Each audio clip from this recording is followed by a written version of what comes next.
Hello tout le monde, c'est moi, je suis enfin de retour sur la chaîne. Vous m'avez énormément manqué. Merci à tous ceux qui ont continué à m'envoyer des messages et à me soutenir sur les réseaux. Je vous rappelle pour info, en barre d'infos, vous avez mon lien sur ma page Instagram où vous pouvez me retrouver. Je poste des stories ainsi que des contenus imprimables ou digital pour la gestion de budget et le planning. Donc voilà, on se retrouve aujourd'hui pour une vidéo budget de la semaine. Vous allez voir que à la fois mon support et ma façon de fonctionner a changé, mais on garde toujours les bases du budget et puis voilà, toujours dans le but de faire des économies.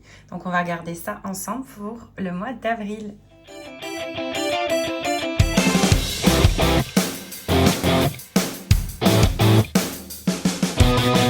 Déjà, comme vous pouvez le voir, je suis passée au digital, donc presque 100% digital.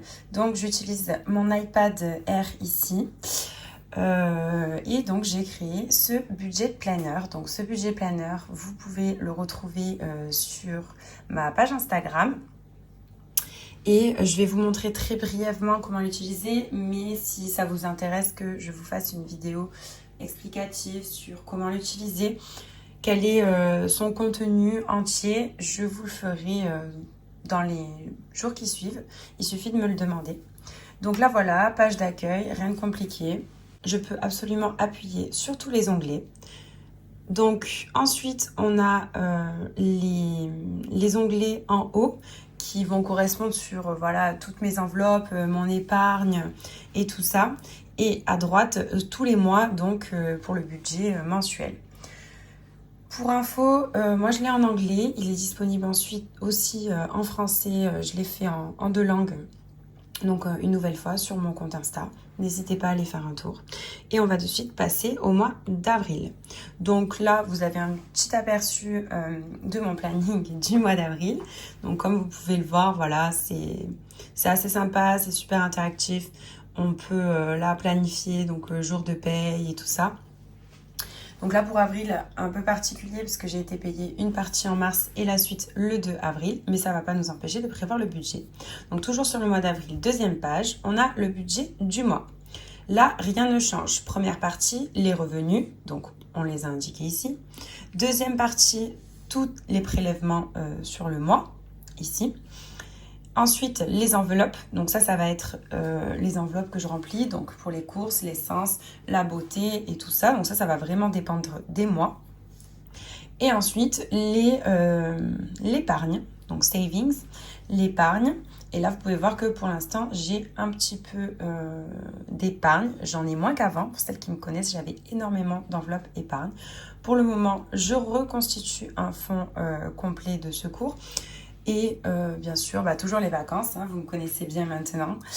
Et là, on le verra tout à l'heure, pour ma machine à coudre, j'avais besoin de mettre un petit peu de côté pour la changer. Et voilà, et donc ensuite, on fait le total des revenus moins les dépenses. Et on a ensuite l'argent que l'on peut mettre de côté pour retomber donc le but à 0. Donc ce mois-ci, on a plusieurs choses. Donc pour les courses, j'ai donc mon enveloppe de 60 €. Donc là, vous pouvez voir que je suis allée faire les courses. Donc je vais vous montrer de suite sur l'onglet enveloppe, ici, enveloppe. Là, j'ai mon enveloppe des courses, de l'essence, la beauté, et j'en ai d'autres évidemment, mais je n'en aurai pas besoin ce mois-ci. Donc mon enveloppe des courses, j'avais un budget de 60 €. Pourquoi 60 €? Tout simplement parce que je vide mes placards ce mois-ci. Voilà, on fait toujours plus d'économies. Et donc du coup, on voit qu'il me reste 30,80 €. Donc là, on va de suite écrire. Donc aujourd'hui, nous sommes le 30. Donc on a dépensé aux courses 29,20 €. On n'oublie pas le petit moins. Et donc, on a 30,80 € qui restera. Donc oui, je vous disais que ce mois-ci, Les courses, c'était assez réduit pour moi parce que je pars en vacances déjà pendant bien 10 jours.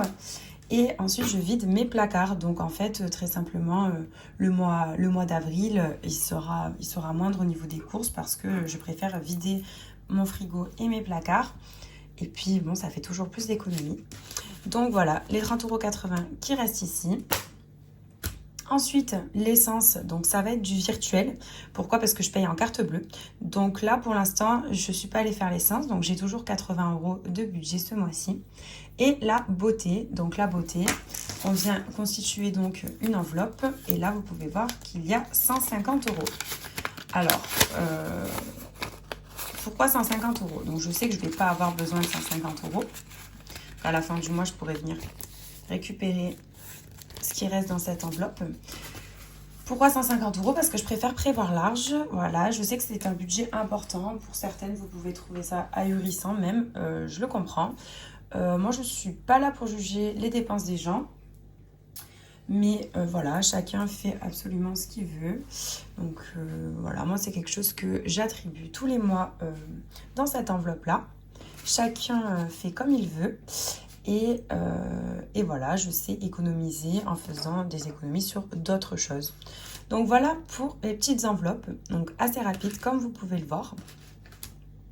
Et si on retourne sur le budget du mois d'avril, donc il y a les 50 € que je vais mettre de côté pour ma machine à coudre. Donc en fait, tout simplement, cette machine à coudre coûte 200 €. J'ai décidé de faire un petit challenge et de mettre 50 € tous les mois, de côté pour me payer cette machine à coudre. Donc là, du coup, si on retourne sur l'accueil et les challenges, vous allez voir qu'il y a quelques challenges ici. Donc là, 200 € sur 4 mois. Ça, c'est ce qui va correspondre à la machine à coudre. Donc, je n'en ai mis que 3. Les défis, 5 € que j'ai pris sur Pinterest. Donc voilà, tout simplement parce que c'est quelque chose qui est très connu. Je ne sentais pas l'utilité de faire moi un imprimable moi-même. Voilà, je ne le vends pas, je ne le partage pas sur ma page Instagram. Vous pouvez en trouver sur Pinterest. Mais par contre, ceux-là, effectivement, c'est les miens.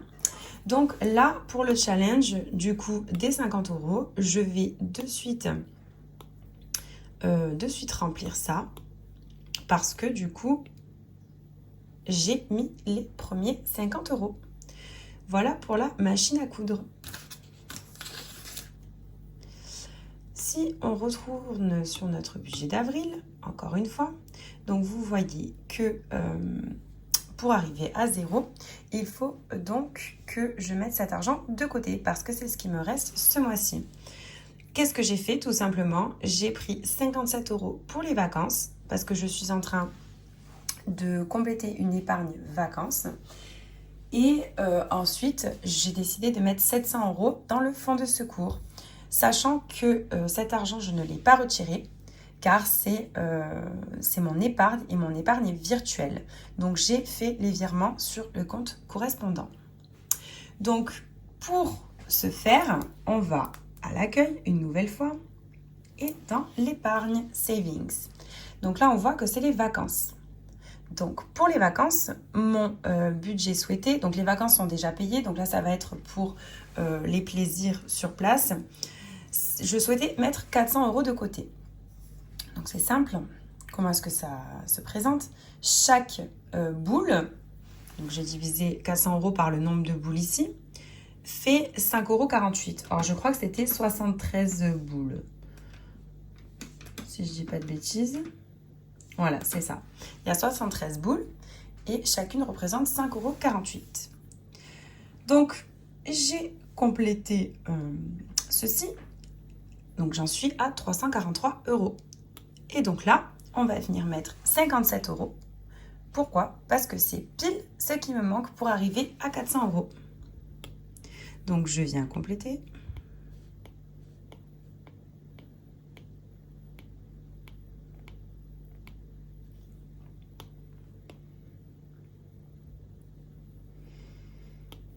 Là, oups,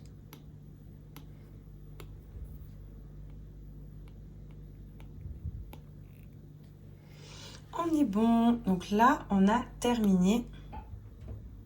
On va mettre en vert, pas en rouge. Cette épargne-là de vacances. Ensuite, comme vous l'avez vu, je mettais 700 € dans mon fonds de secours. Donc là, j'ai préparé mon fonds de secours. 1000 €, toujours 73 boules. 1000 € divisé par 73, une boule vaut 13,70 €. Donc là, j'ai 700 €. Donc 700 € divisé par 13,70 €. Ça fait 51 boules. Je vais remplir 51 boules.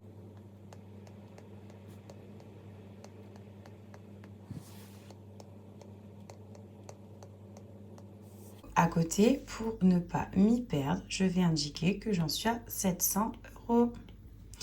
Donc, évidemment, un fonds de secours ne doit pas se limiter à 1000 €. Mais là, c'est le premier palier, avoir 1000 € de fonds de secours.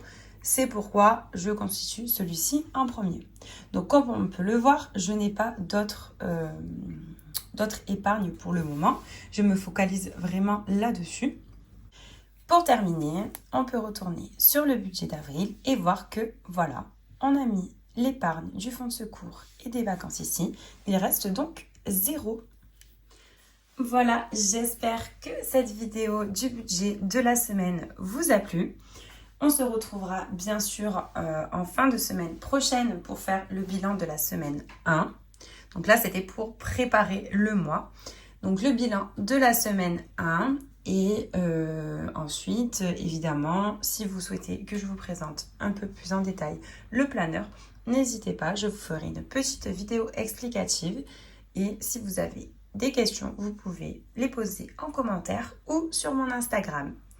Je vous fais de gros bisous, je vous souhaite une bonne chance pour ce nouveau mois et on se retrouve très vite dans une nouvelle vidéo.